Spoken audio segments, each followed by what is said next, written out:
Foi um mistério muito grande a escolha de Davi. Porque humanamente falando, existiam pessoas, fisicamente falando, melhores que Davi. Foi dito aqui pela irmã que Deus vê o que está por dentro do ser humano. Nós olhamos o que está por fora, mas o nosso Deus contempla o profundo do coração, o profundo da alma do ser humano. A Bíblia diz que o nosso Deus nos conhece desde o ventre de nossa mãe. Jeremias capítulo 1, versículo 5, Deus disse para Jeremias: antes que eu te formasse no ventre, eu te conheci.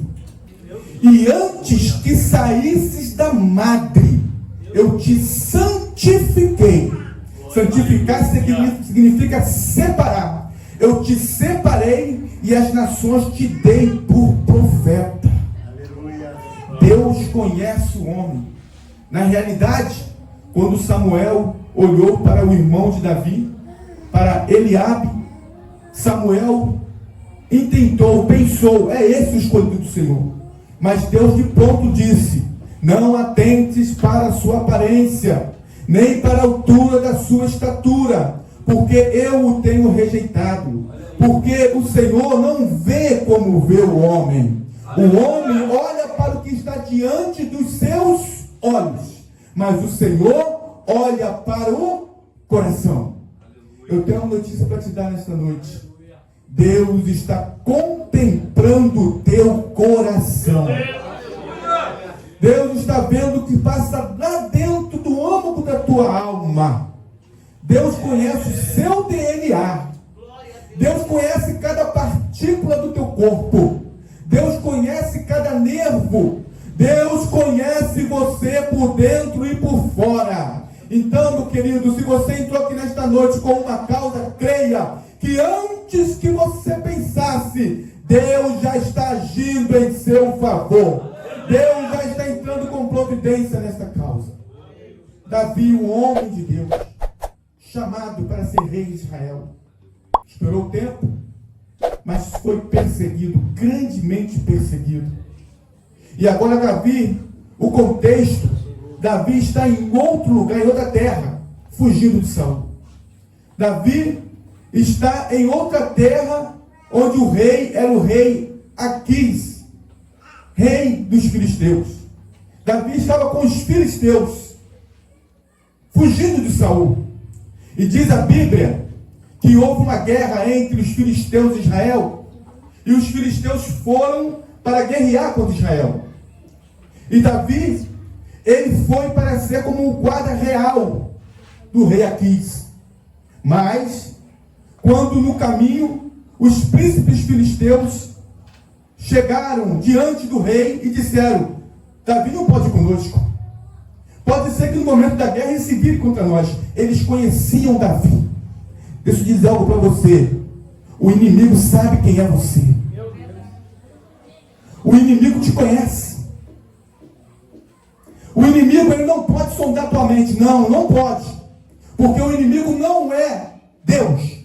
O inimigo é criatura de Deus. O inimigo não tem o poder da onisciência. O inimigo não tem o poder da onipotência. O inimigo não tem o poder da onipresença. Mas ele anda ao derredor buscando em quem possa tragar. E ele te conhece pelas tuas ações. O inimigo sabe a potência que você é na mão de Deus. E por causa disso, muitas vezes ele tenta parar. Tenta tirar você da presença do Senhor. O inimigo sabia da potência de Davi. Quem era Davi? Davi era aquele que quando voltava das guerras, as mulheres cantavam. Saul matou os seus milhares, Davi os seus 10 milhares. Davi é aquele que havia vencido o gigante Golias. Os filisteus sabiam disso. E agora, os filisteus dizem para o rei Aquis: manda ele voltar, conosco ele não pode ir. E Aquis tinha dado uma cidade para Davi, a cidade de Ziglag, onde Davi estava com os seus filhos, com sua esposa, também os homens que estavam com Davi, estavam com toda a família ali em Ziglag. E diz a Bíblia que quando Davi retorna para Ziglag, houve algo terrível na cidade.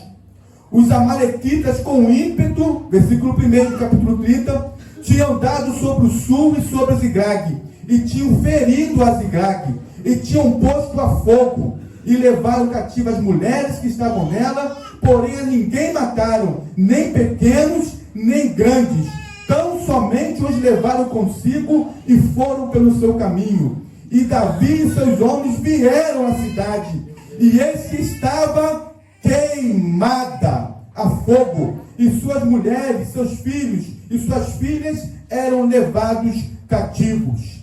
Então Davi e o povo que se achava com ele alçaram a sua voz e choraram, até que neles não houve mais forças para chorar.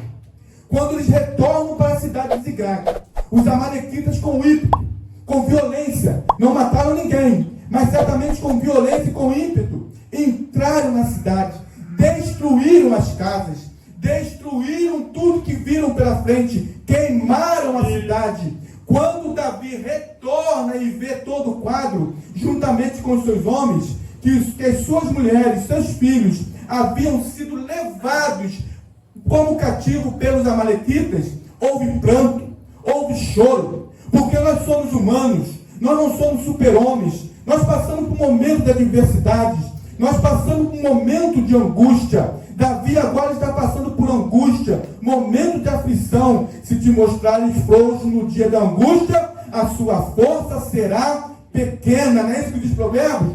Davi e os homens choraram até não terem mais forças para chorar, até não ter mais forças para lamentar, porque a tristeza era muito grande, perderam as forças de tanto chorar.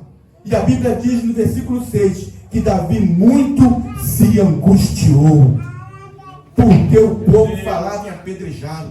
Vamos apedrejar Davi? O culpado disso é Davi. Muitas vezes o líder, mesmo sem ter culpa, ele é colocado como culpado. Por quê? Porque como líder, muitas vezes recai sobre ele toda a carga. E caiu toda a carga sobre Davi. Vamos matar Davi. Vamos apedrejar Davi. Com tudo isso, com angústia, com choro, com lágrimas, com ameaça de ser apedrejado, a Bíblia diz que o ânimo de todo o povo estava em amargura, cada um por causa dos seus filhos e de suas filhas. Mas aí tem um ponto e vírgula. E a Bíblia diz: todavia, Davi se esforçou no Senhor.